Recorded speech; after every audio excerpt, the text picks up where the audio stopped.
أعوذ بالله من الشيطان الرجيم. بسم الله الرحمن الرحيم. صاد والقرآن ذي الذكر بل الذين كفروا في عزة وشقاق كم أهلكنا من قبلهم من قرن فنادوا ولا حين مناص وعجبوا أن جاءهم منذر منهم وقال الكافرون هذا ساحر كذاب أجعل الآلهة إلها واحدا إن هذا لشيء عجاب وانطلق الملأ منهم أن امشوا واصبروا على آلهتكم إن هذا لشيء يراد ما سمعنا بهذا في الملة الآخرة إن هذا إلا اختلاق أأنزل عليه الذكر من بيننا بل هم في شك من ذكري بل لما يذوقوا عذاب أم عندهم خزائن رحمة ربك العزيز الوهاب أم لهم ملك السماوات والأرض وما بينهما فليرتقوا في الأسباب جند ما هنالك مهزوم من الأحزاب كذبت قبلهم قوم نوح وعاد وفرعون ذو الأوتاد وثمود وقوم لوط وأصحاب الأيكة أولئك الأحزاب إن كل إلا كذب الرسل فحق عقاب وما ينظر هؤلاء إلا صيحة واحدة ما لها من فواق وقالوا ربنا عجل لنا قطنا قبل يوم الحساب اصبر على ما يقولون واذكر عبدنا داود ذا الأيد إنه أواب إنا سخرنا الجبال معه يسبحن بالعشي والإشراق والطير محشورة كل له أواب وشددنا ملكه وآتيناه الحكمة وفصل الخطاب وهل أتاك نبأ الخصم إذ تسوروا المحراب إذ دخلوا على داود ففزع منهم قالوا لا تخف خصمان بغى بعضنا على بعض فاحكم بيننا بالحق ولا تشطط واهدنا إلى سواء الصراط إن هذا أخي له 99 نعجة ولي نعجة واحدة فقال أكفلنيها وعزني في الخطاب قال لقد ظلمك بسؤال نعجتك إلى نعاجه وإن كثيرا من الخلطاء ليبغي بعضهم على بعض إلا الذين آمنوا وعملوا الصالحات وقليل ما هم وظن داود أنما فتناه فاستغفر ربه وخر راكعا وأناب فغفرنا له ذلك وإن له عندنا لزلفى وحسن مآب يا داود إنا جعلناك خليفة في الأرض فاحكم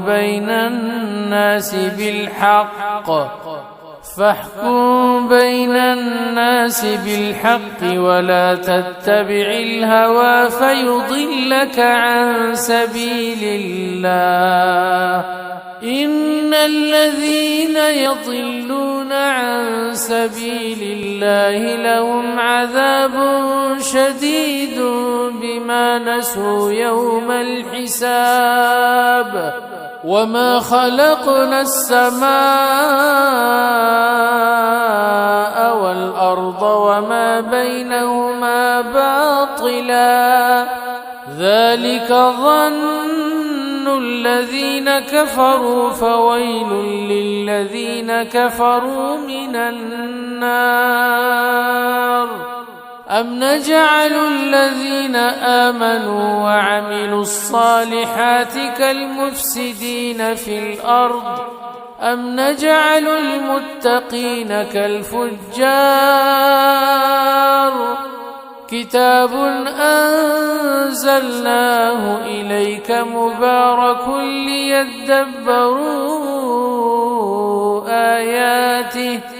ليدبروا آياته وليتذكر أولو الألباب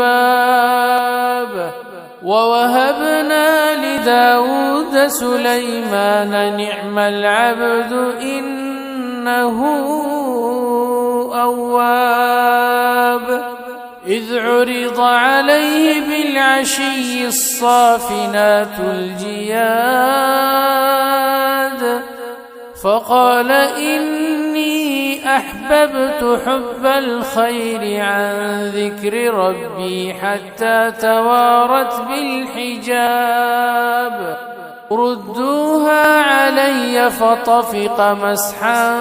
بالسوق والأعناق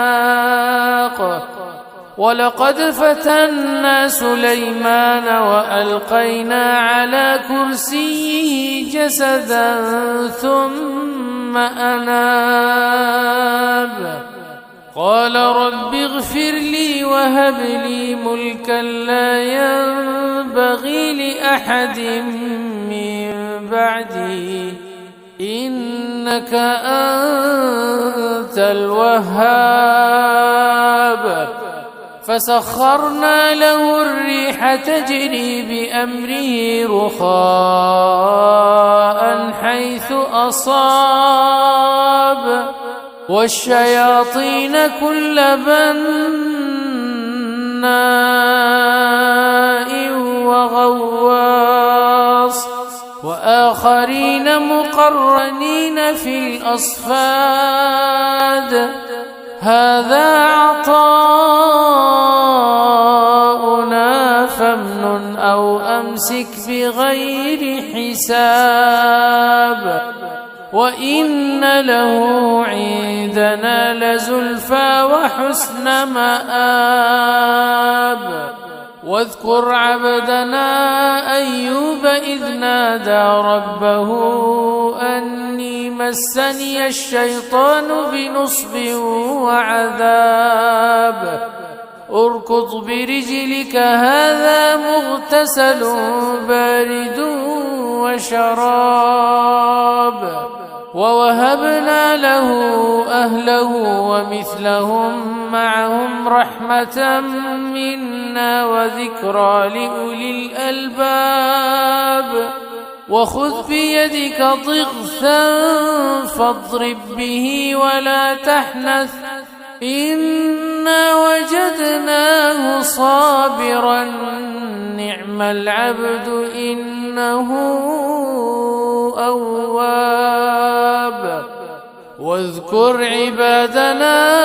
إبراهيم وإسحاق ويعقوب أولي الأيدي والأبصار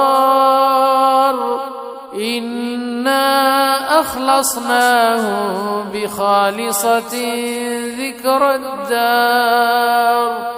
وإنهم عندنا لمن المصطفين الأخيار واذكر إسماعيل واليسع وذا الكفل وكل من الأخيار هذا ذكر وإن للمتقين لحسن مآب جنات عدن مفتحة لهم الأبواب متكئين فيها يدعون فيها بفاكهة كثيرة وشراب وعندهم قاصرات الطرف أتراب هذا ما توعدون ليوم الحساب إن هذا لرزقنا ما له من نفاد هذا وإن للطاغين لشر مآب جهنم يصلونها فبئس المهاد هذا فليذوقوه حميم وغساق وآخر من شكله أزواج هذا فوج مقتحم معكم لا مرحبا بهم إنهم صالوا النار قالوا بل أنتم لا مرحبا بكم أنتم قدمتموه لنا فبئس القرار قالوا ربنا من قدم لنا هذا فزده عذابا ضعفا في النار وقالوا ما لنا لا نرى رجالا كنا نعدهم من الأشرار اتخذناهم سخريا أم زاغت عنهم الأبصار إن ذلك لحق تخاصم أهل النار قل إنما أنا منذر وما من إله إلا الله الواحد القهار رب السماوات والأرض وما بينهما العزيز الغفار قل هو نبأ عظيم أنتم عنه معرضون ما كان لي من علم بالملأ الأعلى إذ يختصمون إن يوحى إلي إلا أنما أنا نذير مبين إذ قال ربك للملائكة إني خالق بشرا من طين فإذا سويته ونفخت فيه من روحي فقعوا له ساجدين فسجد الملائكة كلهم أجمعون إلا إبليس استكبر وكان من الكافرين قال يا إبليس ما منعك أن تسجد لما خلقت بيدي أستكبرت أم كنت من العالين قال أنا خير منه خلقتني من نار وخلقته من طين قال فاخرج منها فإنك رجيم وإن عليك لعنتي إلى يوم الدين قال رب فأنظرني إلى يوم يبعثون قال فإنك من المنظرين إلى يوم الوقت المعلوم قال فبعزتك لأغوينهم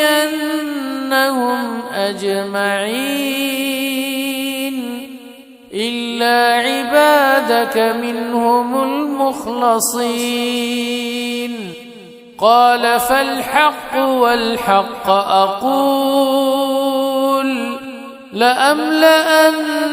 جهنم منك وممن تبعك منهم أجمعين قل ما أسألكم عليه من أجر وما أنا من المتكلفين إن هو إلا ذكر للعالمين ولتعلمن نبأه بعد حين